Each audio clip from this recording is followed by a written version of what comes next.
നമസ്കാരം, news prime മലയാളത്തിലേക്ക് സ്വാഗതം. ഇത്തവണത്തെ നിയമസഭാ തെരഞ്ഞെടുപ്പിൽ ബംഗാളിൽ ഒരു കാരണവശാലും ഇടതുപക്ഷ പാർട്ടികളുമായി സഖ്യം ചേരില്ല എന്നുള്ള പ്രഖ്യാപനം കോൺഗ്രസിനെ സംബന്ധിച്ചിടത്തോളം ആത്മാഭിമാനം ഉണർത്തുന്ന നിമിഷമാണ്.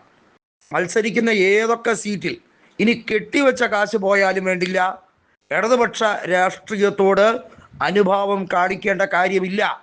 അത് ശരിയായ തീരുമാനമാണ്. തൃണമൂലുമായി ഇപ്പോഴും ചർച്ചകൾ നടക്കുന്നുണ്ട്. മതിയായ സീറ്റുകൾ, അതായത് സഖ്യത്തിൻ്റെ ഭാഗമായി മര്യാദയുടെ പേരിൽ സീറ്റുകൾ കോൺഗ്രസിനോടൊപ്പം വീതം വയ്ക്കാൻ തയ്യാറാവുകയാണെങ്കിൽ സഖ്യത്തിലേക്ക് പരിഗണിക്കാം എന്നുള്ള രീതിയിലേക്ക് തന്നെയാണ് തൃണമൂൽ കോൺഗ്രസും പറയുന്നത്. കാരണം ഇന്ത്യ മുന്നണിയുടെ ഭാഗമാണല്ലോ ഇപ്പോഴും തൃണമൂൽ കോൺഗ്രസ്.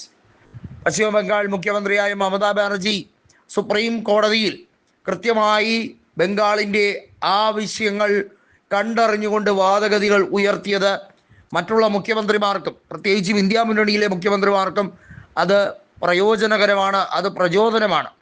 തീർച്ചയായും ഈ സഖ്യം 2011 ഇടതുപക്ഷത്തിൻ്റെ 34 വർഷത്തെ ദുർഭരണം അവസാനിപ്പിച്ചുകൊണ്ട് തൃണമൂൽ കോൺഗ്രസ് സഖ്യം അധികാരത്തിലേക്ക് വന്നത്. അന്ന് തൃണമൂൽ കോൺഗ്രസിൻ്റെ കയ്യിൽ 184 സീറ്റും കോൺഗ്രസിന് 42 സീറ്റുകളുമായിരുന്നു ഉണ്ടായിരുന്നത്. പക്ഷേ ഇടയ്ക്ക് വെച്ച റെയിൽവേ മന്ത്രിയായ ദിനേശ് ത്രിവേദി രാജിവെച്ചതുൾപ്പെടെയുള്ള കാര്യങ്ങളാണ് വലിയ സംഭവബഹുലമായ കാര്യങ്ങളിലേക്ക് പോയത്. കാരണം റെയിൽവേ ടിക്കറ്റ് നിരക്ക് ഉൾപ്പെടെയുള്ള കാര്യങ്ങളുമായി ബന്ധപ്പെട്ട അന്ന് യൂണിയൻ ബജറ്റിൽ, റെയിൽവേ ബജറ്റ് പ്രത്യേകമാണല്ലോ, അന്ന് അത്തരത്തിലൊരു കാര്യം വന്നപ്പോഴാണ് മമതാ ബാനർജി കൃത്യമായി പ്രശ്നങ്ങൾ ഉണ്ടാക്കിയത്. കോൺഗ്രസുമായി ചില വിഷയങ്ങളിൽ അകൽച്ച തുടങ്ങിയതും പിന്നീട് ഒരു പരിധിവരെ അത് രണ്ട് രാഷ്ട്രീയ പാർട്ടികളുടെയും വിവിധ തീരുമാനങ്ങൾ എടുക്കാനുള്ള സാഹചര്യം വഴിയൊരുക്കിയതും നമ്മൾ കണ്ടതാണ്. 2016-ലും 2021-ലും ഇടതുപക്ഷത്തോടൊപ്പം കോൺഗ്രസ് മത്സരിച്ചെങ്കിലും കോൺഗ്രസിന് നേട്ടമൊന്നും ഉണ്ടാക്കാൻ കഴിഞ്ഞില്ല. അതോടുകൂടിയാണ് കോൺഗ്രസ് നേതൃത്വം കാര്യങ്ങൾ മനസ്സിലാക്കിയിരിക്കുന്നത്. മാൾഡയിലും അതുപോലെ തന്നെ ബഹ്റാംപൂരിലുമൊക്കെ കോൺഗ്രസിന് ശക്തി കേന്ദ്രങ്ങൾ തന്നെയാണ്.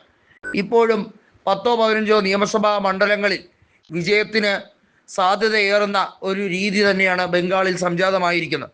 BJPയുടെ മുന്നേറ്റത്തെ തടയണമെങ്കിൽ തൃണമൂൽ കോൺഗ്രസും പഴയപടി ശക്തിയായി പോരാടണം. കാരണം അങ്ങനെ വരുമ്പോൾ വോട്ട് സ്പ്ലിറ്റ് ആവില്ല. അത് തീർച്ചയായും BJPയുടെ മുന്നേറ്റത്തെ തടയും.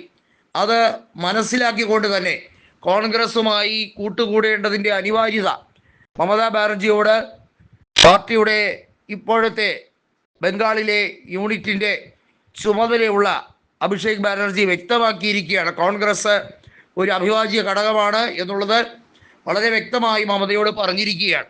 തീർച്ചയായും എങ്ങനെ വന്നാലും മമതാ ബാനർജിക്കെതിരെയുള്ള കേന്ദ്ര നയങ്ങൾ, ബംഗാളിനെതിരെയുള്ള കേന്ദ്രത്തിൻ്റെ ഈ വിരോധാഭാസം അവസാനിപ്പിക്കാൻ വേണ്ടിയുള്ള എല്ലാ ശ്രമങ്ങളും നടത്തിക്കൊണ്ടേയിരിക്കുകയാണ്.